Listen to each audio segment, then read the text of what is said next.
When I realized that Poppy was my daughter and I had a little child in Ireland and I was the father, the first thing I did, I went to Facebook and I saw a picture and I just started crying because Oh yeah. she looked just like me. I How was like, old was she when you saw that picture? like 1, 2, like two, Yeah. maybe Oh my 2 years. God. So I started emailing the mother like every night, every day, emailing the mother, please, please let me see Poppy. Let me Skype with her. Let me get to know her. And the answer was always the same. Every night before I went to bed, I would email the mother and say, please tell Poppy that her father loves her and he said good night. Because I didn't know if I'd ever see her. And if I died of a heart attack or something, I Yeah. wanted a paper trail that your dad was thinking about you, and every night he said good night to you, even though he never met you.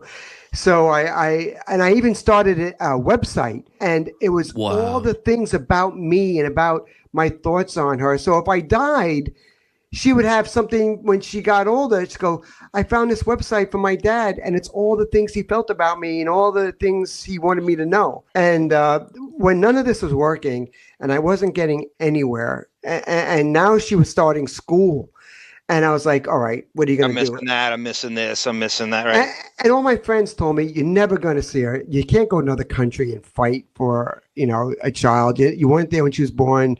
You're wasting your time. Let her grow up. And if she's interested, she'll come looking for you. Well, And everyone said that's what you should do.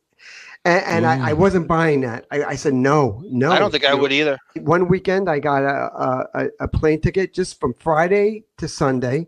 And I came to Monahan and I just started knocking on doors. Do you know Poppy? Do you know God. Poppy?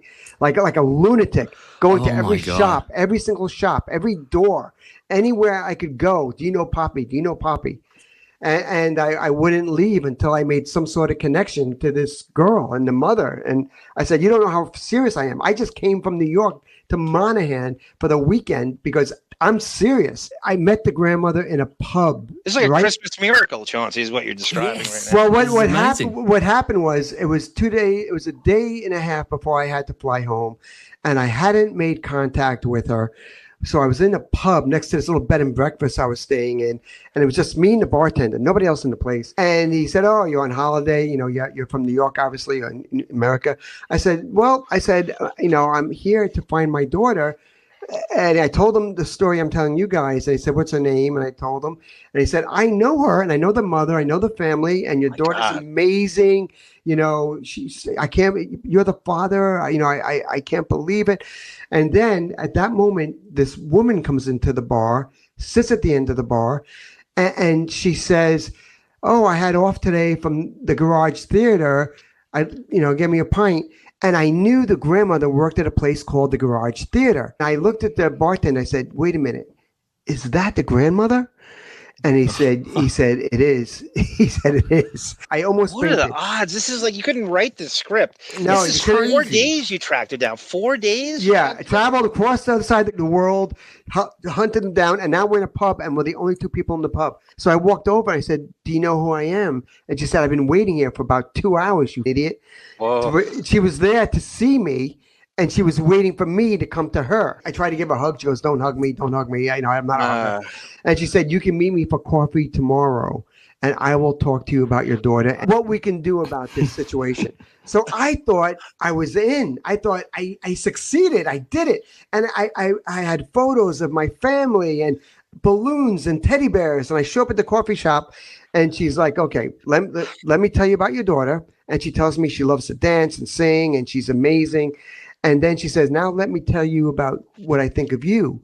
She goes, I wasn't sure how I'd feel, but I can tell you now, sitting here, that I think you're a piece of shit. You're a scumbag.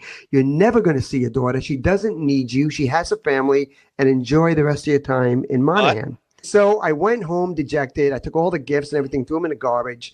And as I'm getting on the plane to go back home, the mother texts me and says, you can see your daughter, but I want $500 a month and over 6 months. And then if you show you're serious, I'll let you Skype with her.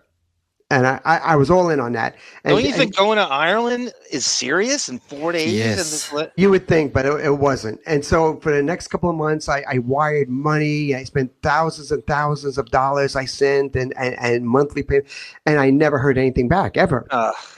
So I realized that, look, I'm never going to see her if I don't.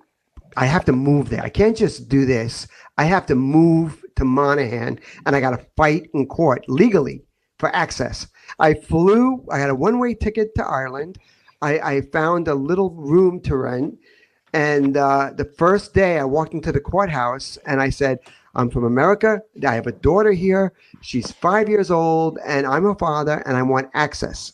And they said, all right, fill out this paper and we'll give you a court date and you can tell the judge.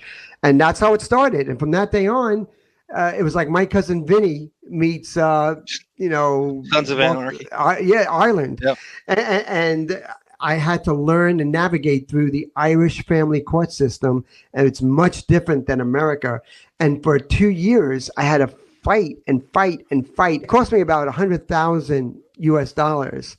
And but it was all said and done, and I went through hell for those 2 years. Because remember, this is a small little town.